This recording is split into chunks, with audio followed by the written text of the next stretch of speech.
안녕하세요. H채널의 한창훈입니다. 반갑습니다. 2019년 1월 1일 비트코인 및 암호화폐 시황 방송을 시작하겠습니다. 오늘 이제 오전에 개인적인 일 때문에 방송을 못했는데 오늘은 영상을 이제 한 번만 올리는 걸로 하고요. 그래도 이제 간단하게 비트코인 차트만 설명을 드리고 바로 이제 댓글을 보도록 하겠습니다. 그러면 비트코인 차트만 설명을 드리는데 사실 어제랑 크게 변동된 사항은 없어요. 변동된 사항은 없고 지금 이제 4시간 봉에서 보시면 이렇게 지금 수렴을 이 저점과 저점을 연결해 보면 이렇게 삼각 수렴을 하고 지금 삼각 수렴에 이제 끝자락에 와 있는 상태입니다. 삼각 수렴에 끝자락에 와 있고 지금 4시간 봉에서 보시면 이렇게 빨간색 15 이동 평균선 50, 초록색 50, 그 다음에 검정색 120, 갈색 200 이동평균선이 지금 모두 모여있는, 그래서 완전 이제 에너지가 모였고 실제 이제 수렴한 모습을 보여주고 여기서는 이제 방향성을 보여줄 거라고 이제 기대를 하고 있습니다. 어제 얘기를 해주셨던 것처럼 지금 보시면 그 15일 이동평균선 밑에 위치에 있어요. 그리고 50일 이동평균선도 가파르게 내려오고 있고, 그래서 물론 이제 하방 압력을 일정 부분 받는 거는 있는데 15일 이동 평균선이 지금 이제 제가 이제 보는 견해는 15일 이동 평균선이 일단 상승 방향이기 때문에 좀 더 상승으로 움직일 확률이 좀 더 높아 보인다. 좀 더 높아 보인다. 물론 그때 이제 의견 주셨던 거는 뭐냐면 3,000달러까지 빠질 수 있다라고 이제 의견 주셨던 분도 계신데 확률적으로는 좀 더 저는 이제 윗방향을 보고 있습니다. 그리고 이제 이 지금 삼각 수렴 구간을 돌파를 한 후에 지금 보시면 이 왼쪽 어깨와 오른쪽 어깨의 이 고점을 잇는 이 추세선을 빨간색으로 지금 제가 보여드린 이 추세선을 돌파하게 되면 그때는 제가 이제 지난번에 말씀드렸던 이 4,400달러, 예, 4,400달러하고 4,700달러, 4,400달러와 4,700달러 라인까지는 반등을 저는 해줄 거다라고 보고 있습니다. 그리고 그 4,400에서 700 사이에서 지금 보시면 이때 2, 3일 정도 이제 쉬어주셨던 것처럼 좀 더 이제 저항으로 작용돼서 쉬어줄 것으로 이제 보고 있습니다. 비트코인은 이렇게 이제 간단하게 설명드리고 댓글을 보는 순서로 진행을 할게요.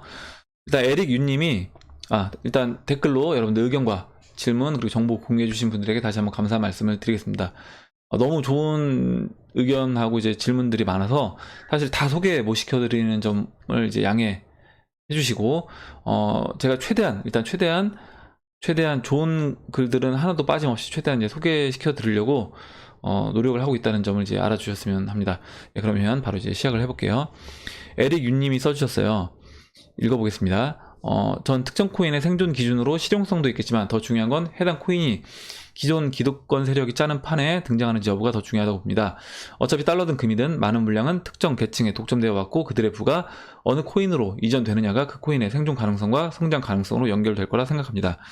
오히려 그 세력이 플랜에 담기지 않는 지극히 탈중앙화에 충실한 코인일수록 생존 가능성은 낮아진다는 다소 역설적인 의미가 되겠네요.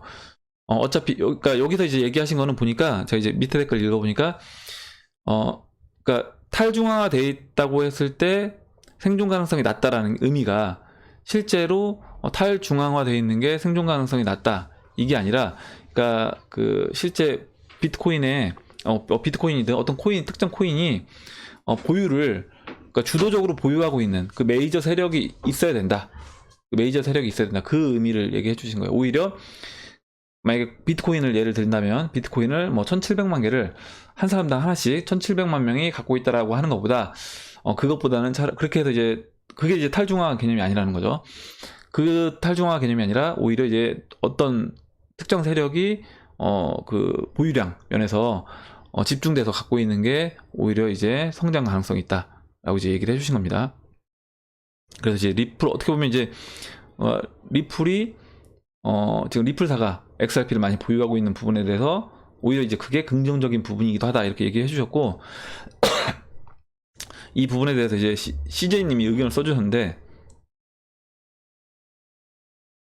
제가 이제 좀 좋은 내용이 있어서 읽어보도록 하겠습니다. 일단 POW 방식 코인은 채굴 원가를 낮추면 장땡이다. 그래서 주로 전기세가 싼 지역이나 채굴 장비를 싸게 만들 수 있는 업체가 독과점 형태로 변질될 수 있다는 거죠. 그리고 포스 방식은 그 지분을 많이 확보하면 장땡인데, 이거는 이제 초반에 아무리 동일하게 나눠준다라고 하더라도 결국에 시간이 지나면 돈을 많이 갖고 있는 사람들이 독과점 형태로 가져갈 수 있다. 근데 이제 오히려 이제 리플은 그런 부분에서 이제 컨센서스 방식으로 해서 고대 그리스식 민주주의고 1인 1표 방식이기 때문에, 그리고 그리스 시민은 다 주는 건 아니고요. UNL 내에 있는 그 밸리데이터에 이제 밸리데이터가 돼야지만이 그 사람한테 한 표를 준다. 이렇게 봤을 때 XRP는 이제 기술적 측면에서 탈중앙화, 그리고 이제 가격 측면에서는 그 사기업인 리플사가 독점하고 있는 그런 코인이다라고 이렇게 얘기를 해주셨습니다. 좋은 얘기를 해주셨고, 그래서 이제 어떻게 보면 이제 CJ님하고 그 에릭 윤님하고 제가 봤을 때 이제 같은 맥락에서 보고 계신 것 같아요. 그리고 이제 다음으로 사무엘님이 탈중앙화에 대한 이제 단상이라는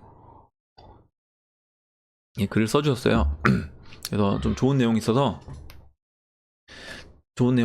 좀만 읽어보도록. 근데 이 내용이 좀 길어 다 읽기는 이제 힘들 것 같고요. 제가 이제 필요한 부분만 읽어보도록 하고, 이제 제가 다 못 읽어본다고 하더라도 여러분들이 시간을 내셔서 좋은 내용이니까 한번 이 댓글을 꼭 이제 읽어보시길 바라겠습니다. 그러면 볼게요. 일단 탈중앙화에 대한 단상. 블록체인 기술이 복제 불가, 공유 등 개념이 멋있어 보이나 지금 현재 비트코인, 이더리움 등이 탈중앙화인가? 이제 아까 얘기하셨죠. CJ님도 얘기하셨던 것처럼 결국에 이제 어떤 대형 채굴기를 판매하는, 그리고 이제 전기세를 싼 그런 대형 채굴자가 이제 어떤 그런 채굴 쪽에서는 독점을 하게 된다. 비트코인의 해시레이트의 과점, 그리고 이오스 등도 몇십 명의 이제 BP 등의 진정한 의미의 탈중앙화는 존재하지 않고 오히려 이제 불가능하다고 생각합니다. 라고 얘기해 주셨고, 이제 예를 이렇게 들어주셨어요. 예를. 그래, 1986년 세계 최초로 영국에서 독점 공기업으로 운영되던 에너지 산업의 자유화라는 구조가 들어왔습니다. 누군가 공급을 할 수 있고, 그러니까 누구나 공급을 할 수 있고 판매할 수 있는 산업 구조였습니다. 소비자는 내 의지와 관계없이 서울에 사는 분이 부산 도시가스로부터 공급받을 수 있는 선택권에 열광했습니다. 독점 산업을 내가 선택할 수 있는 다는 이제 신선하고 멋진 개념이었죠. 그러나 영국의 예를 보면 브리티시 가스, PIC를 분리하여 70에서 80개 공급회사로 자유화되었습니다. 가스를 시작으로 전력회사와 지역 난방회사도 공기업 체계에서 자유화되었습니다. 그러나 수년이 흐르면서 시장 경쟁 원리에 따라 결국 경쟁력이 강한 거대 기업들이 몇 개가 가스, 전기, 지역 난방 등을 동시에 취급하는 종합 에너지의 이제 과점 체제로 바뀌게 된다.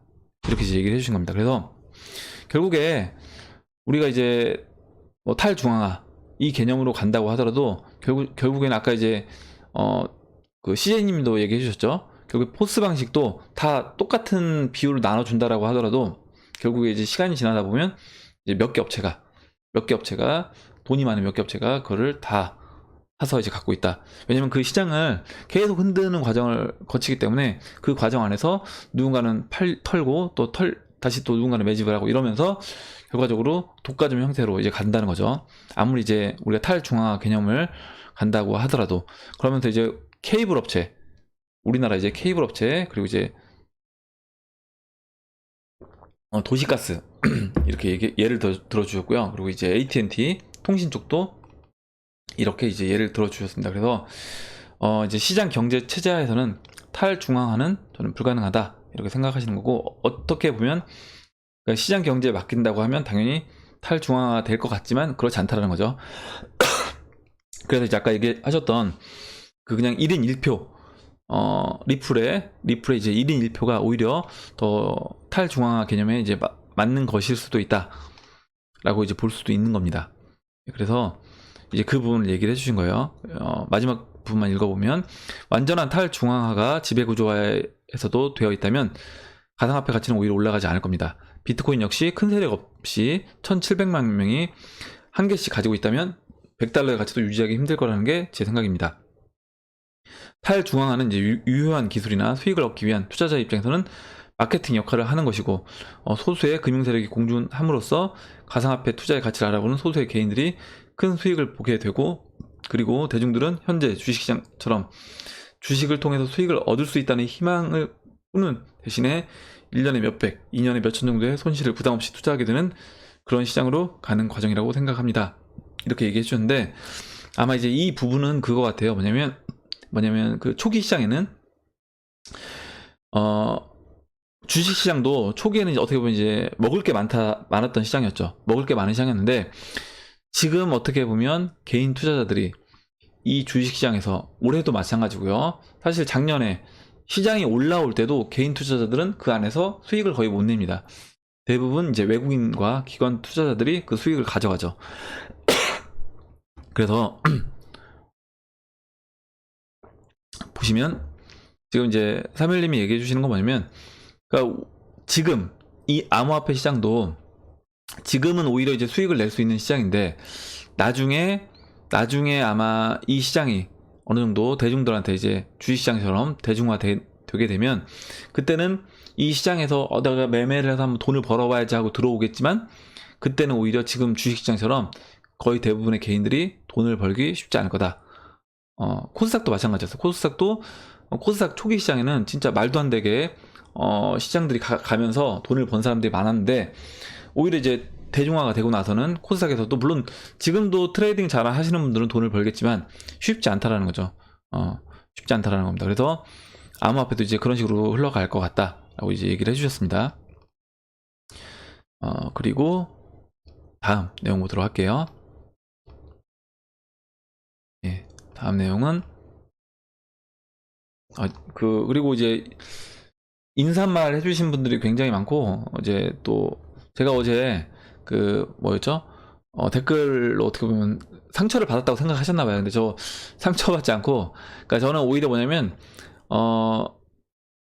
제가 이제 계속 말씀드리지만, 뭐 욕 쓰시는 댓글들은 그냥 제가 어차피 지워버리고, 그 다음에 보시면 이제 어떤 반대 의견 쓰시는 분들은 되도록이면 반대 의견을 쓰시더라도, 저뿐만 아니라 여기 계신 분들 진짜 고수분들 많으신데, 그런 분들의 좋은 의견을 한번 들어보고 싶으시다고 하면, 그냥 반대보다는 왜 내가 이런 이유 때문에 나는 비트코인을 믿지 않는데, 내가 지금 보는 어떤 이 시각이 맞는지, 아니 난 이것 때문에 비트코인 투자를 못 하겠는데, 왜 이거는 당신들은 어떻게 생각하는지 이렇게 얘기를 해주시면 제가 답변을 드릴 수도 있고, 또 저보다 더 많이 아시는 분들이 그 부분에서 답변을 드릴 수가 있는 겁니다. 근데 여러분들이 이제 그냥 진짜 약간 비아냥거리는 듯이 글을 쓰시고, 아니면 어떤 근거도 없이 그냥 야 이거 망하는 거 아니야 이렇게 써주시면, 거기에 사실 답변을 하기가 굉장히 애매한 거예요. 너무 이거는 광범위하기 때문에 답변을 하기가 애매합니다. 그래서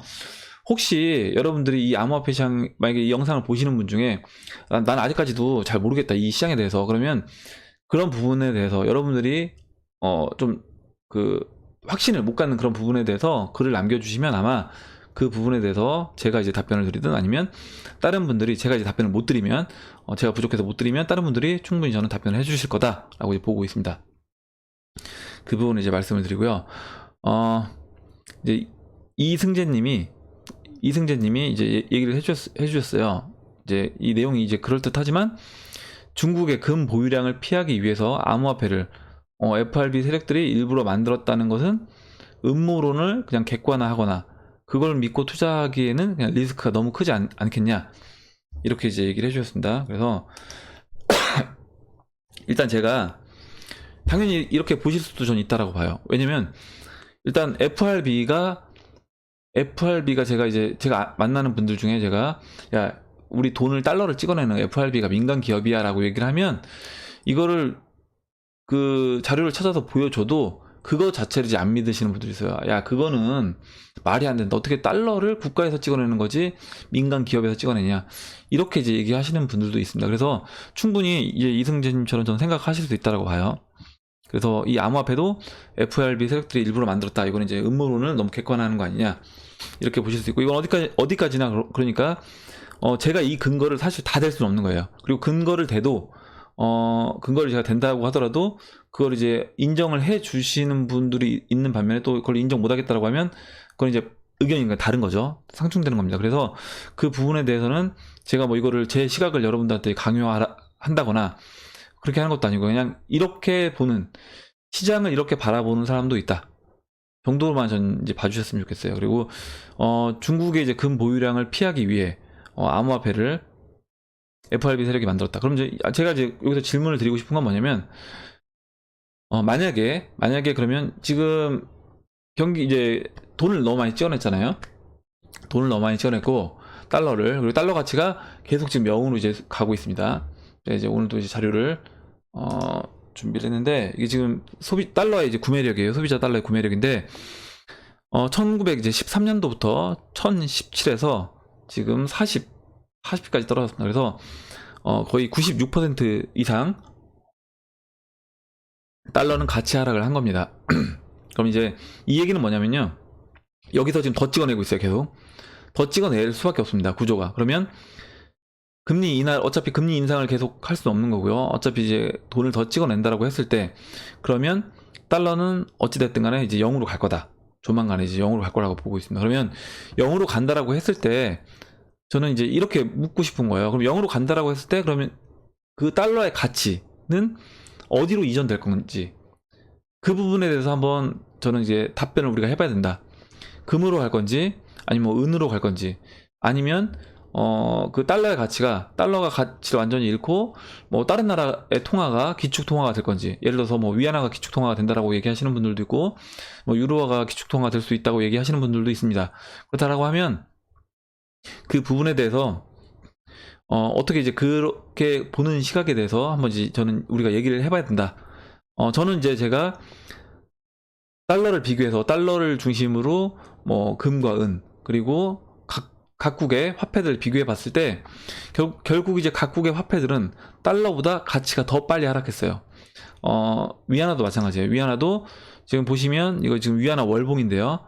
위안화 월봉인데 1980년도부터 해서 지금 달러 대 위안화입니다. 그렇기 때문에 이렇게 가치 하락을 한 겁니다. 물론 지금 보시면 이제 2004년도부터 해서 위안화 이제 강세 국면으로 여기까지 내려왔는데 어찌 됐든 간에 80년대 초반부터 해서는 위안화 약세로 간 거다. 위안화 약세로 온 겁니다. 그래서 달러 가치가 빠지면서 위안화라든가 각국 나라들, 우리나라 원화도 마찬가지고요. 각국의 화폐들은 더 빠른 속도로 가치가 0으로 갔다. 각국의 화폐들은 더 빠른 속도로 0으로 갔다. 그리고 이제 금과 은이 될 수 있는데, 금과 은은 제가 이제 금으로 가기에는 너무 금은 이제 사이즈가 작다는 거예요. 그리고 금 차트를 봤을 때 금 차트도 실제 지금 올라간다라고 했을 때 그 정도 지금 현재 우리가 쓰고 있는 달러의 그 돈을 담기에는, 물론 오버슈팅 나와서 간다라고 얘기한다라고 하면 되겠지만, 그렇게 됐을 때 그 금을 가지고 결국에 어떤 또 다른 화폐를 찍어내야 되는데 저는 이제 그렇게 되는 과정 자체가 쉽지 않을 거다라고 보고 있는 겁니다. 그리고 실제 금의 움직임도 이제 그렇고요. 그리고 이제 금 보유량이 제가 이제 말씀드렸던 것처럼 지금 유럽연합, 그리고 중국이 이제 계속 보유하고 있는 금, 그리고 이제 뭐 중국과 이제 러시아가 금을 모으고 있는 그런 걸 봤을 때 금 쪽으로 이제 가기도 쉽지 않다라는 겁니다. 그래서 그런 부분 한번 저는 생각을 해봤으면 좋겠다. 만약에 이 암호화폐 쪽으로 안 간다라고 하면 과연 달러 가치가 0으로 간다는 거는, 이거는 사실 누구도 부정할 수 없을 거라고 봐요. 이거는 지금 거의 100년 동안 이렇게 지금 된 거기 때문에 100년 동안 이 0으로 가는 추세로 간 겁니다. 그렇다고 하면 이거를 부정하는 사람이 없다라고 하면, 그럼 이제 달러 가치가 0으로 완전히 됐을 때 지금 4% 남았는데 그 4% 남은 가치가 다 소멸되고 0으로 갔었을 때 그때 그 가치가 어디로 이전될 건지 우리가 한번 충분히 생각을 해봐야 된다. 그래서 지금 영상을 보시는 여러분들도 꼭 암호화폐가 아니라고 하더라도 그럼 어디로 이 돈의 가치가 흘러 들어갈 수 있는지 한번 생각을 해보시면 전 좋을 것 같습니다. 예, 그리고 다음 글을 보도록 할게요. 다음 글을 보도록 하겠습니다. SY 민님이 이제 써주셨는데요. 갑자기 깜빡깜빡, 그런지 모르겠는데, 금 ETF 시나리오는 그동안 말씀한 비트코인 상승 예상 1안과 2안 중에 2안에 가까워 보이는데 그런가요? 이제 얘기를 해주셨는데, 제가 말씀드렸던 그 1안은 아마 기억하실 거예요. 1안은 뭐냐면 비트코인 차트에서 보시면 제가 설명을 간단하게 드릴게요. 여기서 1안은 여기서 이제 오른쪽 팔을 만들고 5500, 5700 라인에서 한번 저항을 받고 그 다음에 바로 이제 돌파를 해주고 다시 이제 이 고점마다 한 번씩 눌러주면서 바로 상승으로 가는, 이렇게 되면 아까 이제, 그리고 ETF가 승인이 2월 달에 난다라고 하면 그 이란과 ETF 승인 이후에 금 차트의 움직임처럼 비트코인도 그와 같은 움직임으로 갈 수도 있다. 그게 이제 이란이고요.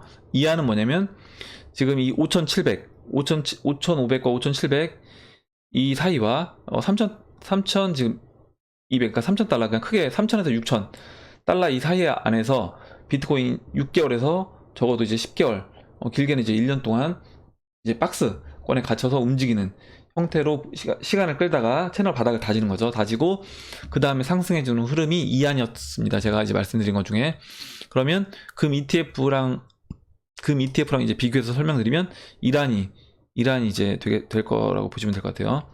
제가 설명드린 게 금 ETF 움직임과 같은 거는 시나리오, 첫 번째 시나리오다 라고 이제 보시면 되겠습니다. 예, 다음을 보도록 할게요. 예. 제가 오늘 목이 간지러워서 지금 물 2잔을 준비했습니다. 지금. 예, 그리고 이제 박준영님이 이제 의견을 써주셨는데, 질문을 써주셨어요. 지인 소개로 트레저 SL 보물 토큰에 대해서 문의를 드립니다 라고 해주셨는데, 일단 제가 보니까 이제 이게 뭐 보물 기반으로 해서 만든 코인 같아요. 근데 이제 아직까지 그 코인마켓캡에 이제 나와 있지 않고, 저번에 이제 사무엘님도 이제 이런 얘기를 해주셨는데, 제가 그때 뭘 얘기를 하면서 이 얘기를 했었냐면요, 그 베네수엘라에 이제 페트로가 결국에 이제 금 몇 %, 은, 그리고 다이아몬드, 그 다음에 이제 원유, 그러니까 원유 한 40 몇 %였나 50%였나 그랬고요. 뭐 금 20%, 뭐 은 20%, 뭐 다이아몬드 10% 이렇게 해가지고 그걸 기반해서 페트로라는 코인을 만들었대요.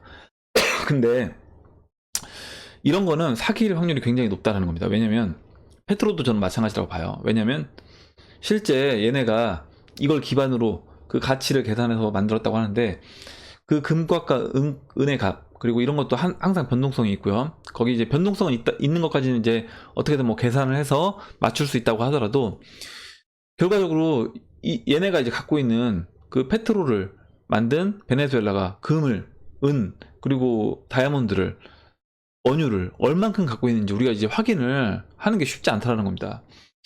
얘네가 물론 처음에 야 이렇게 얼마 갖고 있어 라고 하더라도, 그 다음에 이게 계속 그대로 관리가 되고 있는지, 그 숫자가 뭐 금이 뭐 몇백 톤이면 몇천 톤이면 몇천 톤이 그대로 관리가 되고 있는지를 그 화폐를 투자하고 있는 사람들이 그거를 확인하는 게 쉽지가 않다. 그렇다라고 하면 이거는 이제 오히려 사기일 확률이 좀 더 높다. 그래도 아마 이거는 진짜 굉장히 공신력 있는 데에서 저는 이런 코인이 나와야지 그나마 우리가 이제 이런 뭐 금이라든가 은이라든가 뭐 다이아몬드를 기반으로 한 코인들, 분명히 이제 앞으로 나오긴 할 텐데, 그런 코인들을 살 때는 그 지금 트루 USD처럼요, 뭐 매달 외부 감사를 받아서 그 보고서를 작성해서 제출한다든지, 그런 식의 어떤 믿을 수 있는 업체가 중간에 개입을 해서 그 부분을 확인시켜주지 않으면 저는 이거는 좀 쉽지 않다라고 보고 있습니다. 그래서 일단은 사기의 확률이 좀 더 높다, 그리고 좀 더 많이 알아보셔야 될 것 같아요. 이 부분은 이렇게 얘기를 해드리고, 여러분들도 아마 이제 이런 이제 뭐 금이라든가 은, 뭐 다이아몬드 이런 거 관련된 코인들을 많이 접하시게 되면 그 부분에 대해서 다이아몬드를 얘네가 진짜 얼마를 갖고 있는지, 어떻게 내가 그걸 확인할 수 있는지, 그 부분을 이제 한번 생각을 해보셔야 된다는 겁니다. 그리고 다음 보도록 할게요. 예, 꽃순이님이 이제 써주셨습니다. 꽃순이님이 써주셨는데, 읽어보도록 하겠습니다. 중국 시장 개방은 언제쯤 어떤 형태로 이루어질까요? 위안화 약세로 인해 중국 인민들도 비트에 대한 수요가 늘어나고 중국 정부가 거래소 폐쇄 등을 해도 중국 인민들이 비트 매입을 막을 수 없다고 한다면 차라리 중국 시장을 개방하되 중국이 가장 많이 소유하고 있는 네오 등 자국이 가장 많이 보유한 코인 위주로만 상장시켜 거래소를 열 것 같다는 생각이 듭니다. 중국 정부 입장에선 중국 인민이 비트에 대한 수요를 자국 코인에 대한 수요로 돌릴 수만 있다면 참 좋을 것 같은데요. 반대로 중국 주식시장이 코인 시장으로 악영향을 받는다면 중국 시장 개방은 시간이 더 많이 걸릴 것도 같고요. 중국 시장 개방을 어떻게 보시는지, 위안화와 기축통화를 노린다고 하면, 위안화가 이제 기축통화를 노린다고 하면 중국 자국 코인이 비트코인을 대항할 만큼 선전해야 할 텐데요. 예, 위안화의 기축통화를 노린다고 했을 때 라고 이제 얘기를 해주셨습니다. 근데 이제 일단 제가 보는 거를 이제 말씀을 한번 드려볼게요. 일단 중국 시장이 개방된다 라는 거는 두 가지 경우로 볼 수 있는데, 일단 미국이 내년에 기관이 이제 본격적으로 들어와서 이 시장이 막 성장을 하고 있어요. 그렇게 되면 중국 입장에서는 그거를 그냥 바라볼 수만은 없다는 거죠. 미국이 전 세계에 어떤 돈을 이제 끌어당기면서 막 이 시장을 키워 나간다고 하는데, 자신들은 시장을 꽁꽁 묶어놓고 개방을 안 하고 있기는 전 쉽지 않을 거다. 결국에 그러면 중국도 개방을 할 확률이 높다. 그리고 두 번째로는 위안화 약세로 중국 국민들이 이제 수요가 폭발적으로 이제 늘어날 경우로 보고 있습니다.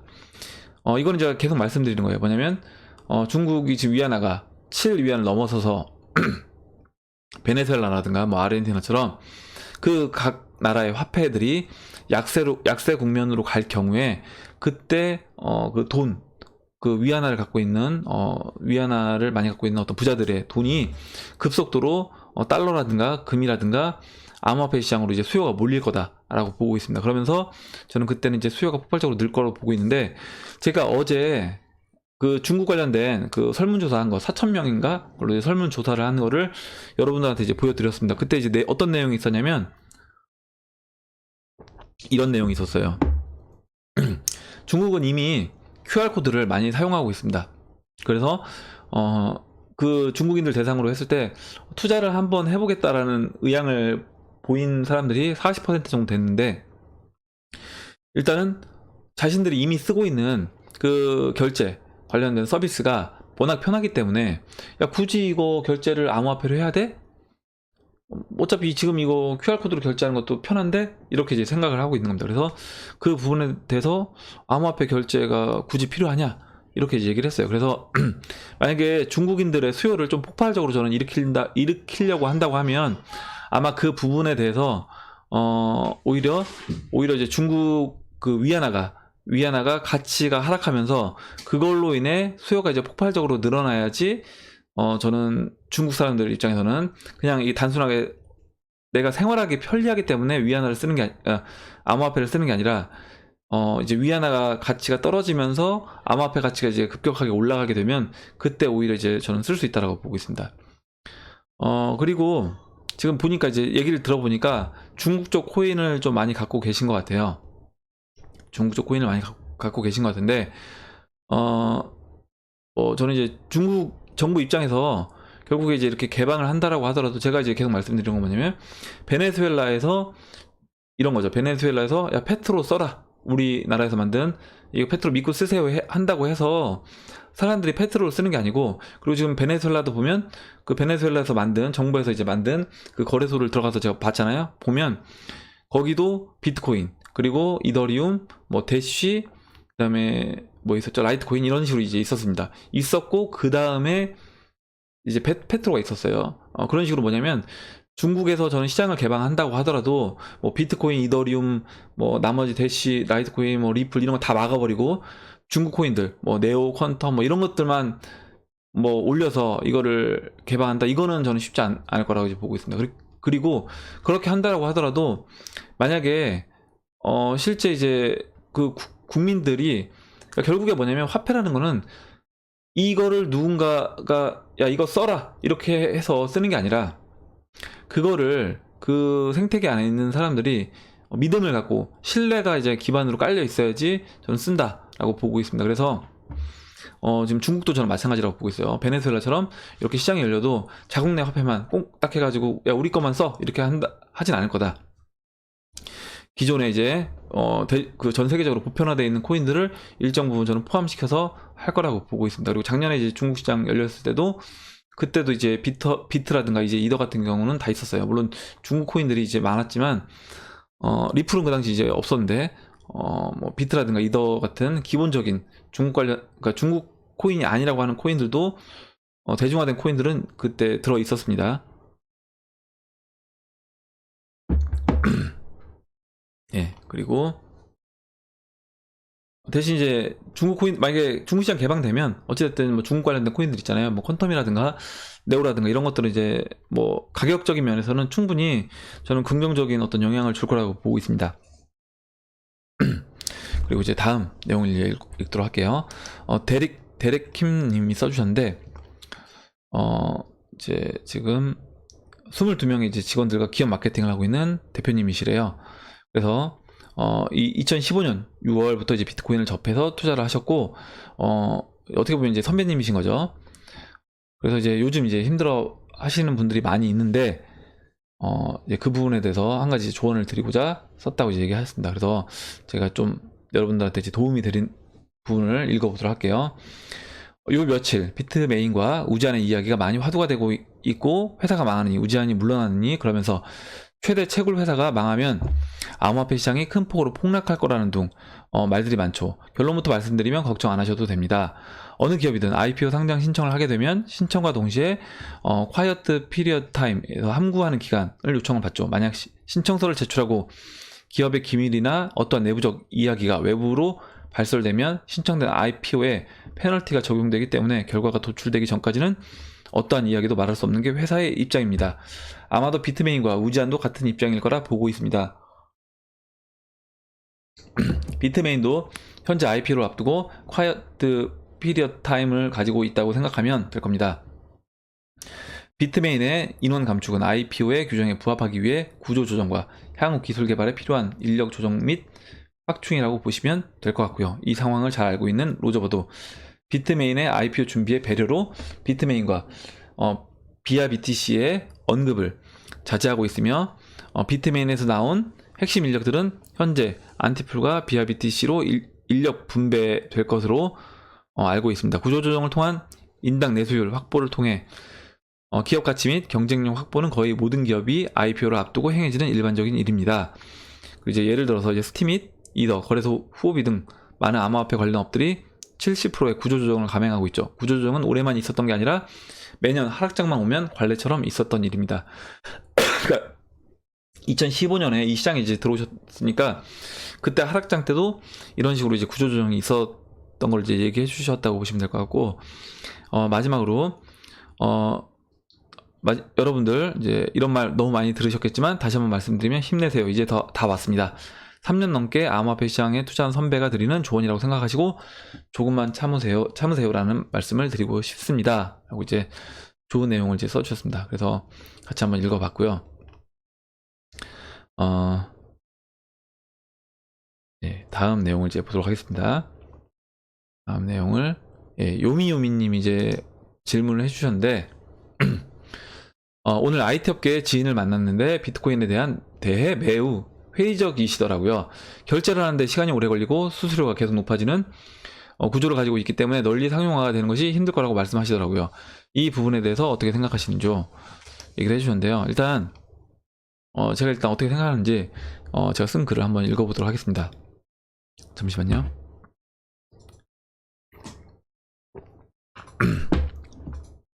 예, 비트코인을 디지털 금이라고 많이 비유를 하는데요. 금 거래 시 수수료와 금을 해외로 보내는 시간과 비용을 생각해보면 비트코인은 그에 비하면 어떻게 보면 빠르고 저렴하다고 생각합니다. 아까 이제 그 수수료, 금 한번 여러분들 생각해보세요. 금 매도하고 매수할 때 그 금은방이라고 하나요? 그런 데서 그 수수료를 얼마나 떼는지 생각을 해보시면 제가 이제 알고 있기로는 굉장히 많이 뛰는 걸로 알고 있습니다. 그래서 비트코인 수수료는 어떻게 보면 그거에 비해서는 진짜 아무것도 아닌 금 매매 시 우리가 내는 수수료에 비하면. 그리고 이제 금을 만약에 여러분이 여기서 금괴 뭐 1kg을 사서 미국에 있는 지인한테 보낸다든가, 아니면 여러분이 뭐 이거를 금괴 1kg을 들고 해외로 나가시려고 하면 그 절차라든가 이런 게 굉장히 복잡할 거로, 제가 뭐 나가보진 않았지만 쉽진 않을 거라고 이제 보고 있습니다. 그래서 그런 부분에 대해서 여러분들이 그거에 비하면 저는 비트코인으로 하는 게 훨씬 저렴하고 빠른 거다. 그러니까 결과적으로 뭐냐면 비트코인은 상징적인 의미와 가치 저장 수단이 저는 더 크다는 거예요. 그리고 아까 이제 여기서 얘기해 주셨던 게 뭐냐면 결국에 야 이게 실생활에 쓰일 거냐 이렇게 야 결제 예를 들어서 뭐 커피 한 잔 먹는데 비트코인으로 결제하면 이거 결제되려면 뭐 10분 걸린다고 하면 너 커피 다 먹을 수 있겠냐. 그러니까 그거는 이제 이 시장에 대해서 잘 모르고 아마 하시는 것 같아요. 이제 IT 업계 지인분이. 뭐냐면 실제 결제할 때 비트코인으로 할 필요가 없다는 겁니다. 저는. 비트코인으로 할 필요가 없고 만약에 그렇게 한다라고 하더라도 이미 제가 이제 코인덕 얘기도 몇 번 드렸잖아요. 그거를 이제 실시간으로 그 비트코인을 갖고 있는 거를 바로 매도 처리를 해서 거기서 예를 들어 빗썸이면 빗썸 각 거래소를 지정을 해놓고요. 그 지정된 거래소의 비트코인 가격에서 일정 부분이 차감돼서 이제 나와서 바로 결제를 할 수 있습니다. 그 앱을 깔면 그런 식으로 이제 할 수 있고 저는 그러니까 그 결제 관련된 실생활에 쓰이는 거는 결제 관련 송금 관련들은 비트코인이 아니라 그에 이제 적합한 그리고 훨씬 빠르고 수수료도 이제 거의 없는 그런 코인들을 우리가 주로 사용할 거다. 그리고 뭐 베네수엘라에서 비트코인보다도 어떻게 보면 수수료가 대시가 싸기 때문에 수수료를 이제 싼 대시를 많이 쓴다라고 했잖아요. 그런 식으로 이제 된다는 거죠. 그리고 예전 인터넷 초창기에 사진 한 장 보는데 보시면 화면이 막 천천히 올라가잖아요. 그때 사진 한 장 이미지 하나 여는데 천천히 막 이렇게 올라갔습니다. 근데 지금은 이제 그런 불편함은 거의 없어요. 그리고 영상 봤는데도 굉장히 빠른데 지금 5G가 나오면서 상용화 되면 영화도 몇 초 안에 다운받을 수 있고 그러니까 이렇게 생각한다 보면 저는 기술적인 부분은 우리가 이제 이거는 시간이 좀만 지나면 어느 정도 다 충분히 극복할 수 있는 부분이다. 그래서 기술적인 부분 때문에 이거는 안 된다라고 보는 거는 오히려 맞지 않고 아까 제가 처음에 이제 말씀드렸던 에릭 유님이나 CJ님 말씀해 주셨던 부분처럼 오히려 이제 기술적인 부분보다 얼마나 이게 이제 성장하려면 그 메이저 세력들이 이걸 얼마나 많이 보유하고 있느냐. 오히려 이제 그거를 더 봐야 된다는 거죠. 저는 이제 그 부분이 어떻게 보면 이게 실제 그러니까 우리가 쓰고 있는 대중들한테 자리 잡기 위해서는 그 부분이 더 중요할 수도 있다. 기술적인 부분은 저는 언제든지 이제 그걸 커버할 수 있는 그런 기술들이 보완해서 저는 나올 것이라고 이제 보고 있는 겁니다. 그리고 예, 최경철님이 질문을 해주셨는데요. 뭐냐면 궁금한 것이 금이 ETF 승인 당시 세계 경제 상황이 어땠는지 이제 궁금하시대요. 그래서 현재 상황하고 이제 비슷한지 비슷하다면 이제 우연은 아닌 듯해서 그래서 이제 제가 쭉 보니까 물론 2008년도에 금융위기가 있었잖아요. 그래서 2008년도에 금융위기가 있을 걸 예상해서 2003년도에 안전자산인 이제 금의 ETF를 승인시키고 금 가격이 2013년도까지 상승을 했다라고 볼 수 있습니다. 그러면 앞으로 올 경제 위기 상황에 대비해서 지금 암호화폐 ETF를 이제 올해 2019년도에 이제 승인을 해주고 암호화폐 시장이 이제 올라간다라고 하면 뭐 2003년도 그때 상황과 비슷할 수도 있겠지만 또 이제 주식시장 같은 경우는 좀 다른 거예요. 2003년도 이후에 그때는 주식시장이 닷컴 버블이 꺼지고 2002년 꺼지고 그때부터 다시 상승을 하기 시작했습니다. 그리고 다우도 마찬가지로 상승을 해서 2007년도까지 상승을 했는데 저는 이제 주식시장은 지금 미국 다우나 나스닥은 이제는 꺾였다고 봅니다. 그래서 주식시장은 2003년도랑 약간 전 다르다고 보고 있고 금시장이라든가 이런 거는 약간 시간 차이는 존재하지만 금 ETF가 생기고 5년 뒤에 그러니까 이 갭이 조금 커요. 그래서 5년 뒤에 금융위기가 온 거 그리고 이제 지금 암호화폐 ETF가 생기고 만약에 뭐 1, 2년 안에 위기가 온다라고 했을 때는 뭐 그런 부분은 타이밍적으로 좀 어느 정도 일치한다고 볼 수도 있고 뭐 아닐 수도 있다. 예, 그래서 그렇게 하고 이제 마무리하겠습니다. 그러니까 약간 생각하기에 따라 다를 것 같아요. 이 부분은. 예, 그리고 이제 이충희님이 써주셨는데 제가 이제 답글을 못 달았더라고요. 제가 이제 오늘 그래서 이제 설명을 이제 드리도록 하겠습니다. 한번 읽어볼게요. 달러 가치가 95% 하락하는 동안 미국의 다우지수는 그만큼 올랐는데 앞으로 주식시장은 어떻게 될까요? 100년 동안 미국 기업의 주식은 굴곡이 있었지만 끊임없이 우상향해 왔습니다. 미국의 유명한 투자자인 워렌 버핏이나 피터 린치, 필립 피셔 같은 구루들은 좋은 회사의 주식을 사서 몇 년에서 길게는 몇십 년 동안이나 보유해서 엄청난 수익을 냈는데요. 이런 회사들의 주식이 오른 이유가 물론 회사가 성장한 측면도 있겠지만 달러 가치가 그만큼 하락해서 올라간 것일 수도 있겠다고 하는 생각도 하게 됩니다. 예, 맞습니다. 앞으로 더 이상 양적 완화가 불가능하다면 워렌 버핏이나 피터 린치 같은 사람들의 투자법이 먹힐지 의문입니다. 예, 저는 이제 먹힐 거라고 보고 있습니다. 양적 완화 없이 기업들의 성장만으로 지난 100년간의 환상적인 주가 그래프가 앞으로 계속될지 궁금합니다. 예, 양적 완화 없이 가능하냐?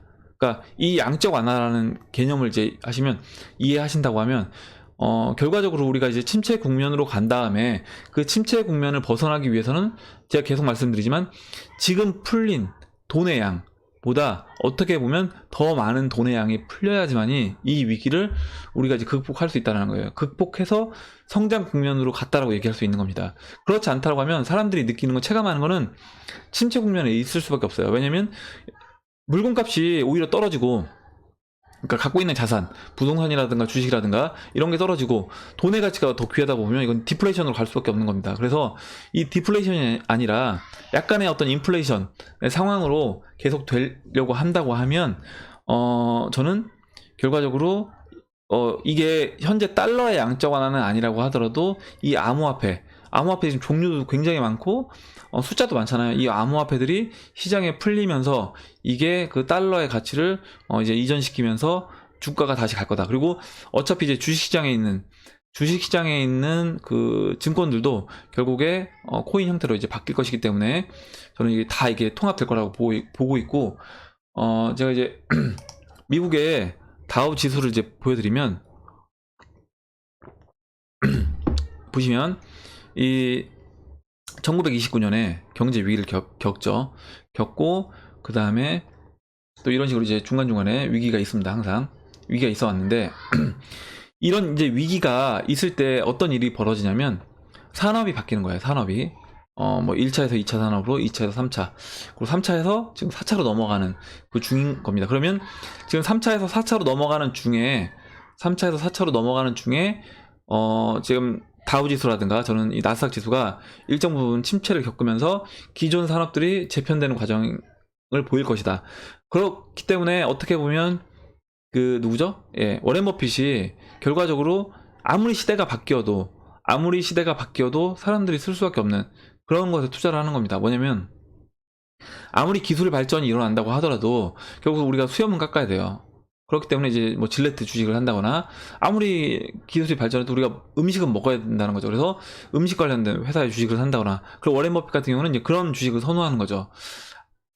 기술 발전이 아무리 뛰어나져도 사람들이 이거를 안 할 수 없는 그런 산업에 이제 워렌 버핏은 투자를 하고 있고, 대신 그런 산업은 성장률이 지금 들어오는 그런 산업보다는 확실하게 이제 성장률은 좀 떨어지겠지만 그래도 어찌됐든 간에 다시 한번 정체를 하고 그 다음에 다시 성장을 해 나갈 거다라고 보고 있습니다. 예, 그렇게 보고 있고, 그래서 이제 이 부분을 저는 이제 앞으로 그래서 이번에 이제 어떤 침체 위기 상황을 겪은 다음에 그 다음에 주식시장이 다시 또 재차 성장해 저는 나갈 거다라고 보고 있는 겁니다. 다음 내용을 이제 읽도록 할게요. 예. 다음 내용은 이제 외토리님이 이제 정보를 주셨는데, 그 비트코인 지갑 갤럭시 탑재되는 거에서 내용을 이제 보니까 내용이 이제 지난번에 한번 제가 소개를 해드렸던 내용이긴 한데요. 내용이 좀 추가된 부분이 있어서 제가 이제 이거를 마지막으로 이제 말씀을 드리고, 나머지 지금 몇 개 댓글이 더 있는데 이제 시간이 너무 길어지다 보니까 제가 일단 요 부분은 이렇게 이제 오늘은 댓글은 이충희님이 이제 외토리님이 해주신 여기까지 말씀을 드리고, 나머지 댓글은 제가 준비를 해놓은 게 있는데 이거는 내일 이어서 이제 하도록 하겠습니다. 그러면 보시면 삼성전자가 이제 지금 갤럭시 S10에 이제 이 블록체인 관련돼서 상표권을 지금 출원한 걸로 이제 얘기를 했었잖아요. 그 다음에 영국하고 그 다음에 이제 EU 연합에 이제 출원했습니다. 근데 그 내용에서 좀 더 자세하게 들어간 부분이 있어서 한번 보도록 할게요. 지갑 상표의 이름은 삼성 크립토 월렛이고 비트코인과 주요 알트코인 등 암호화폐가 대상일 것으로 추측된다. 상표권 적용 범위는 스마트폰, 태블릿 PC, 소프트웨어 등을 포함하는 클래스 9으로 분류됐다.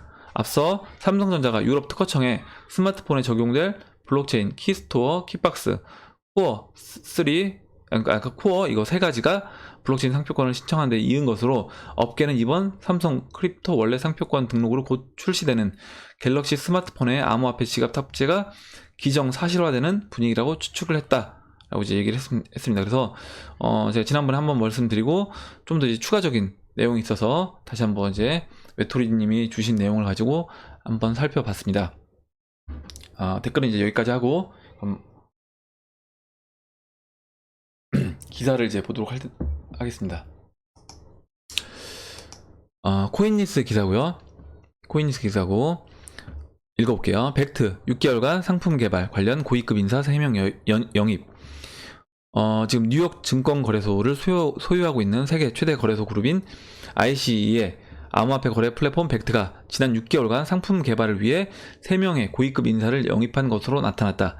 지난해 9월 금융서비스 기업 벤티브의 결제상품 개발 부서 총괄을 역임했던 발라지 디베라스티가 벡트의 기술 총괄로 합류했으며 12월 네트워크 보안업체 UL 트랜잭션 시큐리티의 전임 소프트웨어 상품 매니저 자이드 라우이는 벡트의 제품 부서 매니저로 핀테크 업체 모지도라고 해야 되네. 모자이도의 전임 글로벌 상품 부사장 피터리는 제품 엔지니어링 총괄로 합류한 것으로 나타났다. 그래서 지금 벡트 거래소가 이제 계속 연기되고 하는데 제가 이제 계속 말씀드리잖아요. 뭐냐면 벡트도 마찬가지로 이거를 한없이 연기할 수는 없다는 겁니다. 뭐냐면 얘네도 그 벡트 거래소가 준비하기 위해서 그냥 갑자기 야 우리 오픈할게 우리 뭐 진짜 개인 무슨 자영업 오픈하듯이 한 달 만에 뚝딱 해가지고 인테리어하고 상품 준비해서 오픈하기 이게 아니라 이런 어떤 큰 사이즈의 이런 거래소를 오픈하기 위해서는 기존의 인력들도 다 뽑아놓고 거기 어떤 시스템도 구축을 해야 되고요. 관련된 전산도 만들어야 되고 그리고 이제 직원들도 미리 뽑아놓고 교육도 시켜야 될 거 아니에요. 그러면 그 과정을 하기 위해서 미리 이제 어떻게 보면 손님 받을 준비를 계속 해야 되는 겁니다. 그래서 어떻게 보면 이제 그 준비를 저는 계속 해왔던 거다. 그럼 뭐예요? 결국에 그 과정을 할 때 비용을 계속 지불할 수밖에 없다는 거죠. 직원들 이제 뽑아놓은 직원들 급여를 줘야 될 거 아니에요. 아무리 이제 교육을 한다고 하더라도 교육하는 기간 동안 계속 돈이 나가고 있는 겁니다. 돈이 나가고 있는 건데 당연히 이제 벡트 거래소에서 투자를 받아서 뭔가 이런 일을 한다라고 했을 때 이거를 계속 미룰 수 없다는 거죠. 투자자들도 있기 때문에 투자자들 입장에서 야 니들 돈만 계속 쓰고 언제 오픈할 거야 이렇게 될 수 없기 때문에 저는 벡트 거래소가 이거를 한없이 연기할 수 없다. 그래서 아마 또 이런 분도 있어요. 야 11월 달에도 연기했으니까 1월 달에 또 연기하고 계속 연기하고 이러다가 안 하는 거 아니냐 이렇게 이제 보시는 분들도 있는데 저는 그럴 일은 없다. 저는 그럴 확률은 굉장히 적다라고 이제 보고 있습니다. 그래서 조만간에 저는 이제 벡트 거래소가 오픈할 거라고 이제 보고 있고 결국에 그러면 이렇게 연기한 이유는 뭐냐? 물론 준비가 덜 된 걸 수도 있는데요.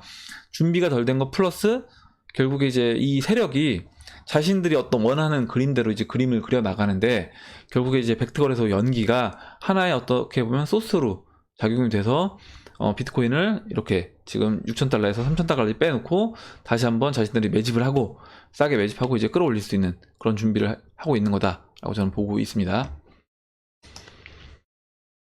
그리고 다음 기사인데요. 스웨덴 유명 정치인이 금융위기 암호화폐 시장의 기회다라고 이제 얘기를 했습니다. 그래서 내용을 읽어보면 그 스웨덴의 해적당 당 이름이 특이하네요. 해적당 설립자이자 유명 정치인 릭 포그비니가 현지 미디어와의 인터뷰에서 곧 다가올 글로벌 금융위기는 암호화폐에게 완벽한 기회라고 밝혔다. 이와 관련해 그는 미래의 금융위기를 보는 대중들은 젖은 눈으로 덮인 산을 보고 있는 것과 같다. 어떤 요인이 눈사태를 일으킬지 확실하진 않지만 당신은 확실히 눈사태가 일어날 것을 인지하고 있다고 덧붙였다. 그러면서도 그는 다만 암호화폐 업계는 디지털 통화는 현재 사용 중이며 법정 통화보다 더 나은 선택이라는 것을 스스로 증명해야 한다고 강조했다. 라고 이제 얘기를 했습니다. 지난번에 어떤 분이 이제 그렇게 얘기해 주셨어요. 뭐냐면 뭐 스위스였던 것 같은데 그때는 스위스에 아는 친구는 법정화폐를 믿지 않는데요. 믿지 않아서 그래서 그분 같은 경우는 자신의 어떤 법정화폐를 계속 그분도 암호화폐를 이제 바꾸고 있다. 이런 식으로 이제 얘기를 해주셨고 아마 이 스웨덴 정치인도 지금 그런 관점에서 저는 보고 있는 것 같습니다. 그리고 마지막으로 필립 넌, 그 코인니스 마지막 기사예요. 필립 넌, XRP 메인스트림으로 성장할 것. 그래서 이제 보시면 헤지펀드 블랙모어 그룹 앤 웰스체인 그룹의 필립 넌 CEO가 자신의 트위터를 통해 BTC는 이론적으로 XRP보다 더 분산되어 있다. 그러나 한 개 국가에서 대부분의 BTC 공급과 채굴을 통제하고 BTC를 끝내버릴 수도 있다는 게 매우 우려된다. XRP는 메인스트림으로 성장할 것이라고 말했다. 아까 이제 그 얘기 해주셨잖아요. 아까 그 CJ님이 얘기해 주셨잖아요. 그러니까 비트코인이 결국에 이제 채굴 전기를 싸게 하고 어떤 채굴 장비를 생산하는 그런 업체에서 오히려 채굴 독점을 함으로써 오히려 어떻게 보면 그런 비트코인이 독점일 수 있다라는 거죠. 그러니까 POW 방식이 오히려 독점일 수 있고 오히려 이제 XRP가 1인 1투표권을 갖고 있기 때문에 오히려 이제 XRP가 더 분산화, 탈중앙화에 맞다라고 볼 수 있다라고 이제 얘기를 한 겁니다. 이렇게 이제 보고 마지막으로 제가 기사 한 가지만 이제 말씀을 드릴게요. 예, 기사 한 가지만 말씀을 드릴 건데, 예. 일단 보시면 investing.com 기사고요. 4차 산업 걸림돌 없는 중국이 결국 이긴다. 이 기사입니다. 이제 기사를 보니까 뭐냐면 일단은 제가 어떻게 보는 관점하고 완전 정반대예요. 제가 보는 관점은 저는 어찌됐든 간에 중국이 미국이 원하는 요구 조건들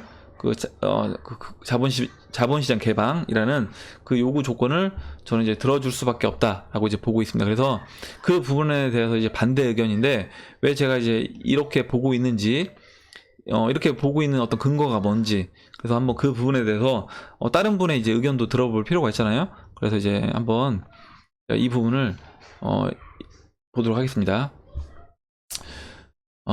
일단 보면 이 중국이 이긴다는 저자 정유신 서강대 교수, 그러니까 이 중국이 이긴다라고 이제 어떤 책이 있고 그 책을 쓰신 분이 이제 정유신 서강대 교수님이시래요. 환경닷컴과 만나서 모든 비즈니스 모델에 영향을 주는 혁명적 변화가 오고 있다며 지금은 미국에 뒤져 있지만 디지털 경제로의 패러다임 전환 방향과 속도에서 풍부한 잠재력을 폭발시키는 중국이 결국엔 미국을 추월할 것이라고 이제 강조했다라고 이제 얘기를 했고 이 부분에 대해서 이제 이 부분의 이제 프로필이고요. 이제 중국 급성장의 이제 핵심 요인으로 시장 확대와 기술 혁신을 꼽았다고 합니다. 그래서 중국이 지금 이미 중국 같은 경우는 QR코드, 아까 제가 말씀드렸던 이런 QR코드를 많이 사용을 하고 있고, 그리고 이제 시장 확대가 필요 조건이라고 하면 기술 혁신은 충분 조건인데, 중국의 제조 2025 정책이 대표적이다. 뜯어보면 4차 산업혁명의 근간, 미래기술 혁신이 골자라고 짚었다. 정 교수는 정책을 인수분해하면 ABCD, 그래서 인공지능, 빅데이터, 클라우드, 드론, 지능이 나타난다고 했다. 최근 4, 5년간 논문, 특허, 투자 인력 면에서 모두 중국이 미국보다 훨씬 빠르게 발전하고 있고 미국의 대중무역 전쟁에서 이들 분야의 관세 폭탄을 집중한 것 역시 이를 견제하기 위해서라고 봤다. 라고 얘기했습니다. 그래서 이번 사실 지금 미국 무역 전쟁을 하고 있고 지금 패권 전쟁을 하고 있습니다. 근데 여기서 미국이 결과적으로 중국에 요구하는 거는 자본시장 개방과 이 제조 2025 이 정책을 어떻게 보면 이제 무력화하는 부분이 저는 결국 이제 미국이 요구하는 거고, 근데 이 부분을 중국도 이제 포기할 수 없다는 거죠. 저는 중국도 포기할 수 없는 거고, 지금 이 교수님께서는 뭐냐면 이런 것이 중국이 이미 어느 정도 기반이 확보가 되어 있기 때문에 미국을 압도할 수 있다라고 이제 보고 있는 겁니다. 예, 그리고 이제 이거 플러스해서 또 이제 여러 가지 또 얘기를 쭉 써주셨어요. 그래서 제가 일단 이 기사는 링크를 제가 이제 밑에 걸어 놓을 테니까 혹시 필요하신 분들은 다시 한번 이제 읽어보시면 도움이 될 것 같습니다. 그리고 이제 보면 미국의 패권이 기축통화, 달러, 공용어, 영어 등 경제 권력을 넘어선 복합적 산물이란 주장에 대해서도 중장기적으로 흔들릴 가능성을 배제할 수 없다고 했다. 중국에게는 없는 이런 요소들 때문에 미국의 수성을 점치는 시각이 많지만, 그러니까 지금 미국이 어떤 경제라든가 그리고 영어권 그리고 이제 뭐 군사력 이런 거에서 우위에 있기 때문에 중국을 압도할 거다 이렇게 이제 보는 사람들이 많죠. 물론 저도 마찬가지고요. 근데 꼭 블록체인이나 가상화폐가 아니어도 디지털 화폐로 시스템이 바뀌면 달러 지위가 지금 같을 수 있겠느냐고 이제 반문을 하셨대요. 근데 이제 제가 이 부분에 대해서 저도 이제 하고 싶은 얘기가 뭐냐면 이겁니다. 뭐냐면 물론 이 암호화폐가 나오든 아니면 디지털 화폐가 나와서 기존에 이제 달러 지위가 떨어질 수 있습니다. 무슨 얘기냐면 달러 가치가 0으로 갈 수 있는 거예요. 제가 이제 계속 보여드리는 것처럼 달러 가치가 이렇게 0으로 수렴할 수 있는 겁니다. 달러 가치가 0으로 수렴할 수 있는데, 달러 가치가 0으로 수렴된다라고 하더라도 그런 거죠. 뭐냐면 위안화 가치는 어떻게 했냐는 거예요. 제가 이제 아까 그 위안화 차트를 보여드렸잖아요. 만약에 저는 달러 가치가 0으로 이제 급격하게 수렴을 하게 되면, 저는 위안화 가치는 달러 가치보다 더 빠른 속도로 위안화가 약세 국면으로 갈 거다라고 보고 있습니다. 그러면 결국에 중국도 중국의 화폐는 위안화이기 때문에 일단 중국도 이 부분에 대해서는 자유롭지 않다. 그러니까 미국의 달러만 가치가 0으로 가고 각국 중국의 화폐 위안화는 가치가 0으로 안 간다? 이건 아니라는 거죠. 중국도 위안화를 엄청 많이 풀었습니다. 엄청 많이 풀었고, 이 부분에 대해서 이제 아마 이 교수님이 차트를 만약에 보신다라고 하면 어떻게 저는 이제 이 부분을 설명을 해주실지는 모르겠는데, 저는 이제 이렇게 보고 있다는 거예요. 그래서 이렇게 보고 있고, 그래서 이렇게 됐을 때 그럼 이제 한국은 어떻게 될 것인가? 머릿속에서 떠나지 않았던 질문에 그는 우리가 미국 편을 들 것이냐 중국 편을 들 것이냐가 핵심이 아니다. 더 이상 늦지 않게 4차 산업혁명의 디지털 경제 플랫폼 시대에 올라타야 된다 라고 이제 심지어 말했다라는 겁니다. 그래서 저도 이제 이 부분은 동의를 하는 거예요. 뭐냐면 우리가, 제가 말씀드렸잖아요. 미국이 이기든 중국이 이기든 우리한테 중요한 게 뭐냐는 거죠. 미국이 이겼는데 암호화폐 시장으로 돈이 안 들어오고 저 그러면 좋지 않다. 오히려 이제 중국이 이기더라도 실제 제가 지금 4차 산업혁명이 앞으로 이제 미래 산업이라고 보고 4차 산업의 혁명 중에 하나인 이 블록체인 시장에 제가 뛰어들고 여러분들도 같이 뛰어들었잖아요. 이렇게 됐을 때 이 암호화폐 시장이 진짜 암호화폐 시장으로 돈이 들어올 수 있는지가 중요한 거지. 그리고 이 우리나라가 어떻게 보면 이제 암호화폐 이런 블록체인 시장에서 어느 정도 제가 봤을 때는 좀 우위를 점할 수 있어야 되는데, 오히려 이제 미국하고 일본이 너무 주도권을 다 가져가는 것 같아서 좀 안타깝긴 합니다. 그러니까 작년에 봤을 때는 이제 거래소가 한국 거래소들이 5위권 안에 다 3개가 있었어요. 근데 지금은 이제 한국 거래소 5위권 안에가 뭐 빗썸이 가끔 들어가긴 하는 것 같은데, 약간 그런 부분에 대해서는 이제 얘기가 많잖아요. 이게 자전거래 부분이 있어서. 그래서 실제 자전거래가 아니라 진짜 그냥 순수하게 거래로 인해서 거래량이 많이 나오는 그런 뭐 거래소도 우리나라가 한 군데 정도가 상위권에 이제 저는 있어야 된다고 보고 있는데, 그런 부분에 대해서 좀 이제 약간 어떻게 보면은 우리나라가 너무 뒤처지는 거 아니냐, 저도 그 부분이 이제 걱정이 되고 있습니다. 지금 마지막으로 이 기사만 제가 간단하게 이제 설명을 드리고 마무리를 할게요. 지금 보시면 이 기사 이제 매일경제 기사인데요. 결국에 지금 미국과 이런 중국의 이런 패권 전쟁이 왜 벌어졌느냐. 미국과 중국의 수출이 이렇게 보면 중국이 이렇게 가파르게 따라왔고, 그리고 이제 1인당 이제 국민 소득도 지금 중국이 이렇게 가파르게 올라오고 있는 겁니다. 그리고 연도별 이제 국방 예산도 중국이 이렇게 따라오고 있는데, 이제 기사 내용에서 보시면 아시겠지만 미국이 국방 예산이 많긴 하지만 미국은 이제 인건비가 차지하는 비중이 40%래요. 그렇게 보면 결국 이제 국방비에서도 실제 어떤 장비라든가 이런 뭐 전투기라든가 항공 뭐 이런 걸 이제 구매하는 데는 중국도 만만치 않게 지금 쓰고 있다라는 겁니다. 그러면 미국 입장에서 지금 예전에 그 소련, 지금 이제 러시아죠. 소련을, 그 소비에트 연방을 어떻게 보면 미국이 어떻게 보면 이제 없앴잖아요. 그 나눴습니다. 국가들을 다 이게 분리 독립하게끔 했는데, 그 독립시킨 이유가 그 당시에 소련이 어떻게 보면 핵무기가 미국을 이제 앞지르면서 미국이야 이거는 이러다가는 그리고 이제 소련이 그 당시에 이제 원유로 인해서 원유 가격이 어느 정도 받쳐주다 보니까 소련이 그 원유를 바탕으로 해서 핵무기 생산을 계속 늘리고 무기를 확보를 했습니다. 그렇기 때문에 그 부분에 대해서 미국이 그걸 견제하기 위해서 소련을 이제 와해시켰습니다. 금융 세력과 결탁해서 결과적으로 소련을 붕괴시키면서 뭐 우크라이나든가 여러 가지 나라로 이제 분리 독립을 시켰습니다. 그러면서 이제 힘을 뺐고, 저는 지금 이제 EU 연합이 2008년도에 EU 연합을 서프라임을 일으키면서 저는 만든 거고요. 이렇게 EU 연합을 이제 붕괴시킨 거고, EU 연합이 이제 저는 앞으로 올 위기에는 EU가 붕괴될 거다라고 보고 있는 겁니다. 마찬가지로 저는 중국도 지금 그런 작업을 저는 금융 세력이 하고 있는 거다 중국도 미국이 소련 와해시키고 그 다음에 이제 일본 하고요. 그 다음에 EU 연합 했던 것처럼 이번 타겟은 이제 중국이다. 근데 이제 물론 이 부분에 대해서는 아직 결론이 안 나왔기 때문에 뭐 중국이 이긴다라고도 볼 수 있는 거고요. 아까 이제 그 교수님이 얘기하셨던 것처럼 저 같은 경우는 쉽지 않을 거다. 왜냐면 저는 이제 금융 쪽하고 결과적으로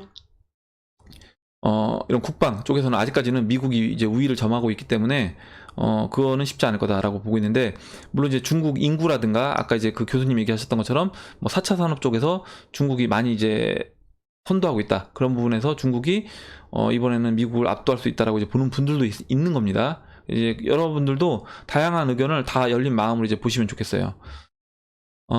그래서 지금 이제 이 미중 무역 전쟁 뭐 90일간 일단 연기를 했는데 이게 이제 쉽게 끝날 수가 없다는 거예요. 지금 이런 패권이 걸려 있고, 패권이 걸려 있는 상태에서 지금 중국이 바짝 쫓아오고 있습니다. 바짝 쫓아오고 있고, 그리고 지금 미국의 그 대중 무역 적자가 지금도 이제 이런 미국이 중국에 관세를 계속 때리고 있는데, 관세를 계속 때리고 있는 중에도 적자 폭이 줄지가 않고 오히려 커지는 거예요. 그러다 보니까 어떻게 보면 트럼프 입장에서도 명분이 없어요. 그래서 더 이거를 강하게 밀어붙일 수밖에 저는 없다라고 보고 있습니다.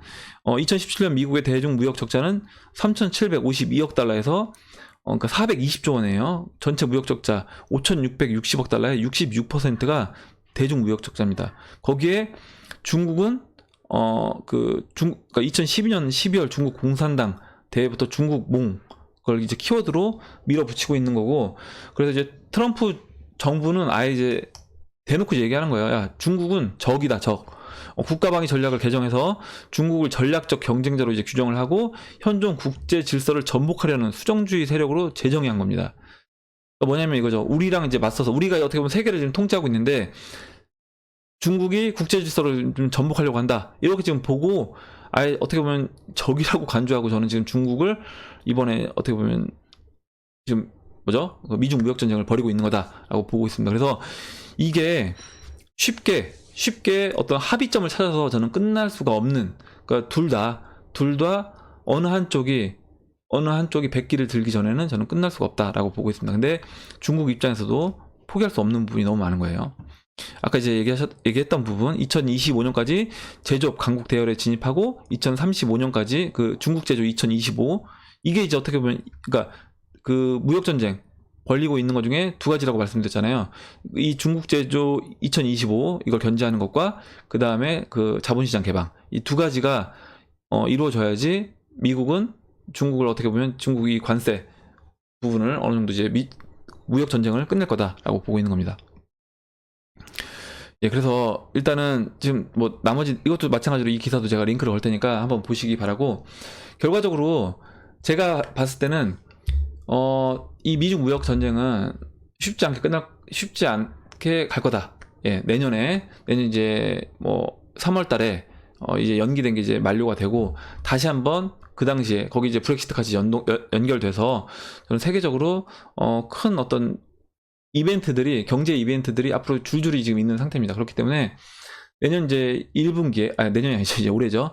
올해 1분기에 이 암호화폐 시장에서 저는 어떤 큰 이슈들이 터지면서 뭔가 큰 변화가 저는 일어날 거라고 보고 있습니다. 아까 이제 스웨덴의 그 정치인이 얘기했던 것처럼 그렇게 보고 있습니다. 얘기가 좀 길어졌는데, 오늘 이제 좀 밤이 늦어진 관계로 제가 마무리를 하고 2019년도 첫째 날 방송이었어요. 1월 1일 방송을 그럼 이상으로 마치도록 하겠습니다. 오늘 영상에서 여러분들 혹시 뭐 의문점 그리고 궁금한 거 질문사항 있으시면 댓글로 남겨주시면 제가 그 부분에 대해서 답변 드릴 수 있는 부분을 답변 드리고 또 이제 여러분들하고 같이 공유해 보는 시간을 가져보도록 하겠습니다. 예, 그러면 다시 한번 감사 말씀드리고 댓글 남겨주신 분들에게 다시 한번 감사 말씀드리고, 그리고 이제 새해 인사 해주신 덕담 해주신 분들한테도 감사 말씀을 드리겠습니다. 예, 그럼 이상으로 마치도록 하겠습니다. 예, 도움이 되셨다면 좋아요와 구독 버튼 그리고 알림종 버튼을 눌러주세요. 감사합니다.